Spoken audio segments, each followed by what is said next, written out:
Magandang araw mga ka-recap, every Monday po ay may pa-raffle tayo sa channel na ito, namimigay po tayo ng mga cash prize. 100 pesos, at 4 na 50 pesos. Sa mga gustong sumali ang kailangan lang ninyong gawin ay ang mag-comment, like, at i-share ang video. Pipili ako ng isang video na in-upload ko sa buong linggo, at ang mga nag-comment, like sa video na mapipili ang makakasali sa raffle. Kaya kung solid na supporters ka sa channel na ito, at pinapanood ang mga recap sa channel na ito, malaki ang chance na makasali ka sa raffle. Ang nakaraan, may nahanap ng paraan si Alfoy para makatakas ang ating bida, at iyon ay ang nakaschedule na pagpunta na magiging pinuno ng pangalawang branch ng kanilang Magic Tower sa Fenris. Kaya lang alam na iyon ng ating bida, kaya nang dumating ang naka-assign na elder sa Fenris, pinatulog ni Belinda si Alfoy na nawalan kaagad ng malay matapos pitikin nito, at ang ating bida naman ang humilot sa elder para sabihin na si Alfoy na lang ang gawing pinuno ng branch ng Magic Tower sa Fenris, kaya ang magandang plano ni Alfoy para makatakas ay naglaho na ng parang bula. Pagpapatuloy, araw-araw, si Alfoy ay kasama sa malawakang pagtatayo na nagaganap sa buong Fenris. Halos hindi na makahinga ang kanyang mana sa walang humpay na paggamit, at ni isang saglit ay wala siyang pagkakataong mapunuan ito. Dahil sa naipong pagod, nagkaroon na ng maitim na bilog ang ilalim ng kanyang mga mata. Ngunit gaano man kabigat at kahirap, hindi niya magawang tumigil. Kapag nahuli siyang nagpapabea, hindi niya alam kung anong kaparusahan ang naghihintay sa kanya. Ano ba namang klaseng trabaho ito? Dapat magbigay kayo ng gawain ng may moderasyon. Hindi ba't sobra-sobra na ito? Isipin ninyo, kaming mga magigiting na wizard mula sa Tore ng Pulang Ningas ay pinagagawa ninyo ng ganitong kababang gawain. Hindi kami naparito para maging karaniwang trabahador. Araw-araw, walang sawang binubulyawan si Alfoy ng mga bagong dating na wizard. Ngunit gaano man karami ang kanilang reklamo, tanging pag-iling lamang ang isinasagot ni Alfoy, na tila anumang oras ay babagsak na sa pagod. Utos ito ng master, ibig kong sabihin, ng kamahalan, kaya kailangan nating gawin. Napakaduwag na dahilan. Hindi maintindihan ng mga bagong wizard. Paano nangyari na ang Alfoy na dati nag-uumapo sa tiwala sa sarili bilang tagapagmana ng Tower Master ay nagbago ng ganito? Hindi lang si Alfoy ang kakatwa. Ang iba pang mga wizard ay mahigpit na isinara ang kanilang mga bibig at itinuon na lamang ang sarili sa trabaho. Ano ba talaga ang nangyari dito? Pagtataka ng mga ito. Pakiusap, magpaliwanag ka. Bakit kayo sunod Sunyeran sa ganitong uri ng gawain? Kasi, masaya naman, paliwanag ng grupo ni Alfoy. Kung masaya, bakit ka umiiyak? Dahil, sobrang saya, kaya napapaluha ako. Huwag kang magsalita ng kalokohan. Hindi na nakatiis ang mga bagong wizard at nagsimula na silang mag-aklas. Sinabihan sila ng Tore na sundin ang utos ng kamahalan, at nakita nila mismo ang branch manager na masipag na nagtatrabaho, kaya nagtiis sila ng ilang araw, ngunit hindi na nila kayang magpatuloy sa ganitong pagkaalila. Hindi lang ito usapin ng kanilang karangalan. Habang pinagmamasdan nila ang mga naunang wizard, isang masamang kutob ang gumapang sa kanilang kalooban. Lahat sila ay may maitim na bilog sa ilalim ng mga mata, at ang gaskosa nilang anyo ay nagsasabing matagal na silang pag-alagala sa construction site. Hindi sila mukhang malinis at eleganteng wizard na dapat sanay kanilang itsura. Sabay-sabay tayong pumunta. Saan? Sa kamahalan. Kailangan nating sabihin sa kanya na hindi natin kayang gawin ang trabahong ito. At kung tumanggi pa rin siya, babalik na tayo sa Tore. Branch manager, sasama ka. Hindi ba? Magsalita tayo ng may paninindigan. Ewan ko, ano bang sinasabi ninyo, nakakatakot. Arg! Nagngit-ngit ang mga ngipin ng mga wizard nang makita ang duwag na reaksyon ni Alfoy. Sa ganitong kalagayan, nahihiya silang tawagin siyang tagapagmana ng Tower Master. Kaiya-hiya, hindi ka na namin kinikilala bilang kahalili ng Tower Master. Sisiguraduhin kung isusumbong ko ito sa Tower Master. Tayo na lang ang pumunta sa kamahalan. Umalis ang mga wizard nang gagalaiti sa galit. Tila desidido silang harapin ang kamahalan at pilitin itong payagan silang umalis sa Fenris. Kahit na masasakit na salita ang ibinato sa kanya, tinitigan lang sila ni Alfoy ng mga matang walang buhay. Ngunit nang tuluyan ng mawala sa kanyang paningin ang mga wizard, nagbago ang ekspresyon ni Alfoy at ng mga natirang kasama niya. Hehe, anong klaseng mga tanga? Pinigil nila ang kanilang mga halakhak, baka sakaling marinig sila at bumalik pa ang mga umalis. Hindi nila maaaring masira ang lahat ng kanilang pag-arte. Hindi ako papayag na ako lang ang magdusa. Tingnan natin kung matikman din nila ito. Dala ng kaisipang hindi sila dapat mag-isang maging alipin, tiniis nila ang lahat ng pang-iinsulto at nanahimik. Hehe, kung alam lang nila kung gaano nakakatakot ang kamahalan. Kawawa ang mga handgal na iyon. Kayong mga mayayabang, alam niyo ba kung nasaan kayo para magtaas ng boses ng ganyan? Phew, kinabahan ako doon. Kapag napirmahan na ang kontrata, ipasa natin lahat ng trabaho sa kanila. Tama, kailangan nilang maintindihan kung bakit tayo nagtitiis ng ganito. Sa totoo lang, hindi talaga sila natututo hanggat hindi sila nasasaktan. Pati ang huli nilang pag-asa, ang elder, ay umalis na. Dahil hindi na rin naman sila makakatakas, mas mabuti ng marami sila. Sa ganoong paraan, kahit paano ay makakatulog sila ng mas mahaba. Naging mas mabilis lang sa diskarte ang mga isip ng mga wizard. Gaya ng kanilang inaasahan, tiningnan ni Ghislaine mula sa itaas ang mga nagrereklamong wizard na may walang pakialam na ekspresyon. Tumututol na kaming gawin ang trabahong ito. Tretuhin ninyo kami ng maayos. Kung hindi, babalik kami sa tore. Si Ghislaine, na hinihimas ang kanyang baba, ay naningkit ang mga mata at nagtanong, malinaw kung sinabi kay Alfoy na pamahalaan niya kayo ng maayos, hindi ba kayo sinubukang pigilan ni Alfoy? Pigilan kami. Ni hindi nga siya sumama nung yayain namin. Nawala na sa sarili ang taong iyon. Nakaupo lang doon, naglalaway habang nakatulala sa kawalan. Dahil iyan sa puro konstruksyon ang ginagawa niya, naging isang kaawa-awang nilalang na siya. Dahil doon, napahawak si Ghislaine sa kanyang noo at napatawa. Ha, tingnan mo nga naman ang isang ito, dumidiskarte na parang tunay na wizard, nakakatuwang nilalang. Hoy, kamahalan! Hindi mo ba sineseryoso ang mga sinasabi namin?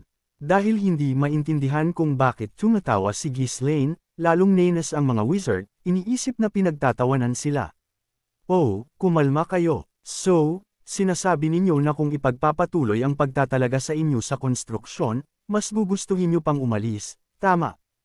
Tama, hindi ba sinabi sa inyo ng Tower Master? Dapat kayong makipagtulungan ng buo sa mga gawain ng aming Fenris. Sigurado akong nabanggit niya rin ang tungkol sa konstruksyon. Diyos ko naman, sino ba namang nasa tamang pag-iisip ang maglalagay sa mga wizard sa construction work? Walang maharlika ang mga ngahas na gawin iyan.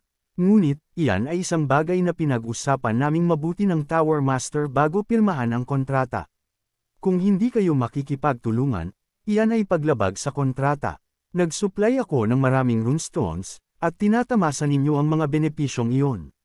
Naiintindihan namin iyon, pero kahit na, sobra na ito. Hindi nyo kami maaaring piliting magtrabaho ng ganito, kamahalan. Mula ngayon, sa depensa at pananaliksik na lang kami ng Fenris.Utop. Habang 20 wizard ang nanatiling nakatayo ng tuwid at taas noo sa kanyang harapan, huminto si Ghislaine upang mag-isip. Tila hindi nila nauunawaan ang bigat ng isang kontrata. Kung hahayaan niya lang silang umalis, mapaparusahan din sila ng malubhan ng Tower Master. Isa pa rin itong paglabag sa kontrata. Hay, mukhang hindi na ipaliwanag ng maayos ng Tower Master ang mga bagay-bagay. Talaga namang mahirap pakisamahan ang pagmamataas ng mga wizard. Kung ibabalik niya sila sa tore para sa muling pagtuturo, aayusin sila doon, ngunit malaking sayang sa oras iyon. Napakadami ng dapat gawin, at ang pagkawalan ng kahit isang wizard ay magpapabagal lang sa plano. Ano kayang dapat kong gawin? Pag-iisip ng ating bida, malinaw na nakikita ni Ghislaine ang intensyon ni Alfoy sa pagpapadala ng mga wizard sa kanya, ngunit ayaw niya silang piliting maging alipin. Hindi yun ang gagawin ng isang di marahas at mapayapang taong tulad niya. Ngunit, wala siyang oras para makipagpustahan sa kanila tulad ng dati. Phew, masakit man sa loob ko, pero wala akong ibang pagpipilian dahil sa kakulangan sa oras. Ano ba ang pinagsasabi mo? Sandali lang. Sinensyasan ni Ghislaine ang mga wizard na kumalma, at pagkatapos ay tumawag sa may pinto. Hoy, kung sino man ang nandyan, dalhan ninyo ako ng isang pamalo. Hindi nagtagal, bumukas ang pinto, at isang sundalo ang pumasok, dala ang isang pamalong may pino at masining na ukit. Bawat hibla ng kahoy ay sumisigaw ng husay ng isang artesano. Habang iniikot-ikot ni Ghislaine ang pamalo, sinusuri ito mula sa iba't ibang anggulo, nangasim ang mga mukha ng mga wizard sa galit. Anong ginagawa mo? Isa itong malaking kawalang galang. Kawalang galang. Sino kaya ang tunay na bastos dito? Pero hindi iyan ang punto. Magpustahan tayo, gusto ninyo. Isang pastahan. Sabay-sabay ninyo akong atakihin. Kung magawa ninyo akong sugatan kahit isang galos lang, gagawin ko ang lahat ng gusto ninyo. Pero kapag natalo kayo, kailangan ninyong pumirma sa isang kontrata. Anong klaseng kontrata?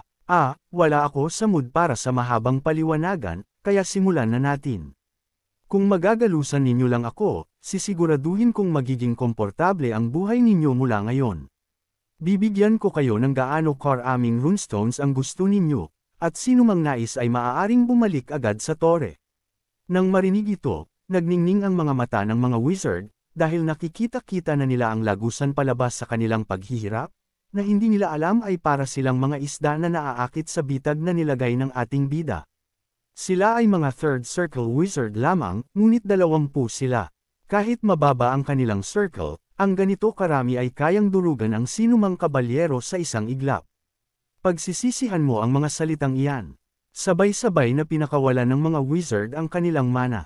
Matagal na silang may sama ng loob kay Ghislaine, at hindi nila palalampasan ang pagkakataong ito. Habang nagtitipon ang mana ng 20 wizard, nagsimulang manginig ang mga bagay sa paligid. Ngunit si Ghislaine ay ngumiti lamang ng malawak sa tanawing iyon. Ayaw ko sanang magdagdag pa ng mga alipin. Gusto ko talagang mamuhay ng mabait, pero ayaw akong payagan ng mundo. Habang gumagalaw siya sa gitna ng agos ng manang inilalabas ng mga wizard, ang pamalo ni Ghislaine ay umikot ng may bagsik at gilas, na talagang pinatikim niya ng walang humpay na palo ang mga matitigas na ulo na wizard na mga ito. Nang araw na iyon, nadagdagan ng 20 alipin ang nasa sakupan ng ating bida. Ilang araw na ang lumipas mula nang ang 26 na wizard ay walang humpay na nagtrabaho sa konstruksyon, habang ang mga luha ay patuloy na dumadaloy sa kanilang mga pisngi. Dumating si Claude upang magulat kay Ghislaine. Nakarating na po ang lahat ng sangkap na gamot na inyong hiniling. Handa na rin po ang mga kagamitan. Mabuti, simulan na natin kaagad. Ano po ba talaga ang inyong gagawin? Ang espesyal na produktong ito ba ay isang uri ng halamang gamot na may halong mana, tulad ng trigo sa kabila? Tanong ni Claude na hindi maitago ang tunay na pagtataka. Sinubukan niyang suriin ang blueprint na ibinigay ni Ghislaine, ngunit ang tanging nakita niya ay isang serye ng mga tagubilin para magpakulo, maghiwalay, maghalo, at magtunaw ng mga bagay. Tila isa itong bagay na tanging isang alchemist lamang ang gagawa kapag lumilikha ng mga kakaibang timpla. Ito ay isang bagay na magugustuhan ng mga maharlika. Mawawala ang saya kung sasabihin ko sa iyo ngayon, kaya maghintay ka na lang at tingnan. Naku naman, dapat ko ba siyang pagkatiwalaan? Naramdaman ni Claude ang pagnanais na magbitiw ng isang sarkastikong komento, ngunit pinigilan niya ang kanyang sarili. Hindi pa nagtatagal mula noong siya ay lubusang tinalo ni Ghislaine. Ngayon ang panahon para manahimik at pag-aralan ang kanyang mga galaw. Sa loika, hindi maaaring palaging magtagumpay ang isang tao. Papanoorin ko kung paano ito magaganap at maghihintay ako ng pagkakataon para makipagpustahan muli. Ito ay isang karaniwang maling akala sa mga lulong sa sugal. Dahil nagtagumpay noong huli, naniniwala silang mas mataas ang tsansang mabaigo ngayon. Kahit para sa isang nangunguna sa akademya, si Claude ay hindi ligtas sa ganitong uri ng pagkakamali. Napangisi siya sa sarili, habang iniisip na ang muling pakikipagpustahan at paglaya mula sa kontrata ng pagkaalipin. Si Ghislaine, na pinapanood siya na may halong pandidiri, ay napailing na lamang at nagpatuloy. Ang lugar na tinawag na silid ng pagpapaunlad ng halamang gamot, ay maganda pakinggan, ngunit sa katotohanan, ito ay simple lamang. Sa isang panig ay nakatambak ang mga halamang gamot, habang sa kabilang panig ay nakaayos ang mga kagamitang idinisenyo ni Ghislaine. Mukha talaga itong pagawaan ng isang alchemista, puna ni Ghislaine, habang hinahangaan ang silid. Sa katunayan, ang sinusubukan niyang likhain ay isang produkto na, sa hinaharap, ay bubuuan sa pamamagitan ng pagtutulungan ng mga wizard at alchemista. Kaya, hindi naman lubusang mali na tawagin itong pagawaan ng alkmista. Dalhin ninyo ang mga wizard. Ang mga wizard, na bigla ang ipinatawag, ay nagsimulang magukit ng mga magic circle sa mga kagamitan ayon sa utos ni Ghislaine. Si Alfoy, na may maputlang kutis, ay mahigpit na isinara ang kanyang mga labi habang iginuguhit ang mga magic circle. Nahahalata niyang ang ilan sa mga circle ay idinisenyo upang kunin ang epekto ng mga halaman o alisin ang mga dumi, ngunit bukod doon, wala na siyang ideya. Kahit magtanong ako, sasagutin lang niya ako ng kung ano-anong kalokohan. Nagtataka siya kung paano gagamitin ang mga kagamitang may magic circle, ngunit pinigilan niya ang kanyang kuryosidad. Hindi ako magtatanong. Hinding-hindi. Tingnan mo lang, wala akong itatanong kahit isa. Ang pagtatanong ay pagkatalo para sa akin. Ang mga magic circle ay medyo simple, kaya natapos ang trabaho sa loob lamang ng isang araw. Ang pagiging mausisa ay likas sa isang wizard, kaya lang dahil alam ni Alfoy na ito ay plano ng ating bida at mahirap makipag-usap kay Ghislaine, wala lang ring mangyayari.